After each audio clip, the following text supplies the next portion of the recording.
Hello and welcome to a bunch of unelected bureaucrats with our Brexit special. Obviously there was no news this week. I mean, we always complained about there hasn't been any news. So, and then it all comes at once. I could have waited a week for the next bit, and then just this bit this week, and then just do that next week. Because stuff has happened. There was a terrorist attack in Turkey, but obviously that's the wrong country, so I'm not supposed to talk about that. So shh. Quote of the week. I never said that. We've left the EU, haven't we? That's it. All the foreigners are going home now. They're gone. I saw them going in their caravans. Yeah. I wrote this on Facebook actually, and I thought, that's pretty good. So I thought, read it. Much like communism in the 80s, the word is out. Neoliberalism has failed, and the decline is inevitable. Protects those at the top and screws those at the bottom. That's why the educated voted Remain and the uneducated voted Leave.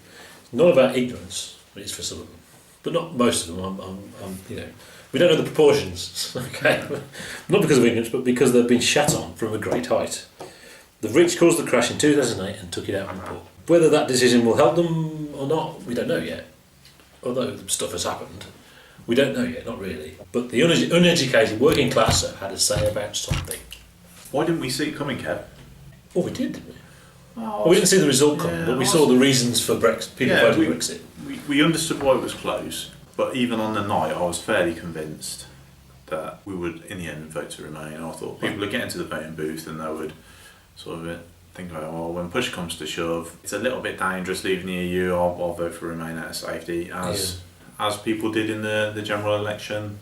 I don't think I was conscious of it, but when the result came out, I was surprised. So I think actually I expected Remain because it was a shock. I thought, really? Yeah, it was shocking. I think the talk, because a lot of the talk straight afterwards was, well, bloody hell, how can we undo this? How can we put the toothpaste back in the tube? I think we're past that now. Well, yeah. There was a petition to rerun the referendum. Was it 4 million? So some of them were fake or something, or maybe they made them fake deliberately to discredit it or something. Oh, for God's sake. You can't. The best thing about that was there was also a petition to have a rematch of the battle in 1066 because I wasn't happy with the result. That's it. We had it, and that's what the fact that it's closed is bad, but that's the result. No, that's how it works. Oh yeah, on the morning I was shocked. Yeah, and I was a little bit apprehensive, but I wasn't too concerned. No. I thought, well, it was a fine thing. At the end of the day, I didn't really want to be voting on the side of Nigel Farage and the ultra-nationalists and people like that. And something you said, Noam Chomsky said, you're actually better off staying in Europe. And Yanis Varoufakis, people who you would expect... People who know stuff. You would expect to be opposed to that kind of structure. We're saying, actually, no, you're better off inside. It sort of says a lot. Does say a lot, really. But when the result came out, I thought, okay, it's happened. Well, we kind of almost... We're such a minority, because we were on the fence. We're seeing this from a different perspective than everyone else, aren't we? That sort of feeling of, oh dear, okay, we're going to have to... Things could get a bit tough, we'll have to muddle through, but, you're not a terrible thing. Turned to absolute terror as I watched the reaction of the people that are supposed to be in charge of the country and represent us. Did you see? Well, I know there's lots of things, but we'll talk about it later in another video, I think. But Boris, cat in headlights, was what I got.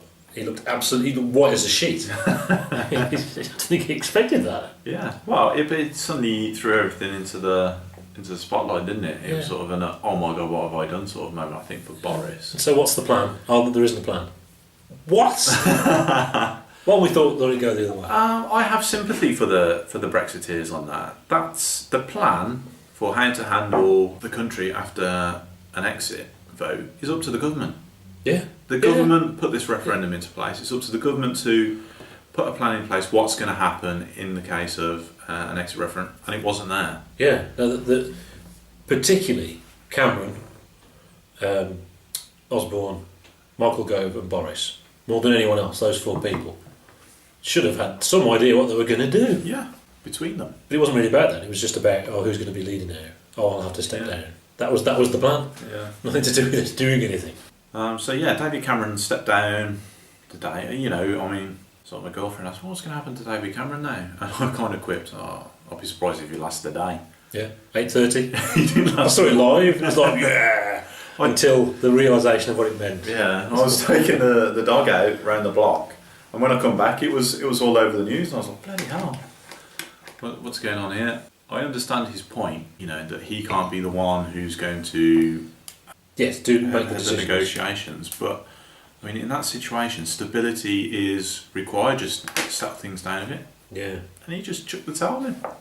The question about the instability of the pound, is it just the Brexit or is it actually the political turmoil Yeah, I mean, stupidity? yeah.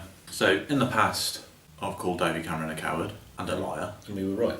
Again, that's his topping off point, and he's protected by the media, got away with being completely useless for so long.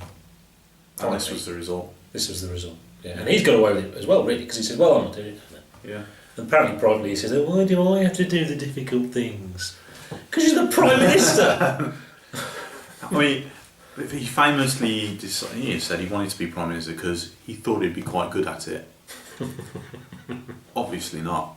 But anyway, I mean, the whole country has gone brain dead, basically. Yeah. The political twattery has spilled over into the country of stupidness.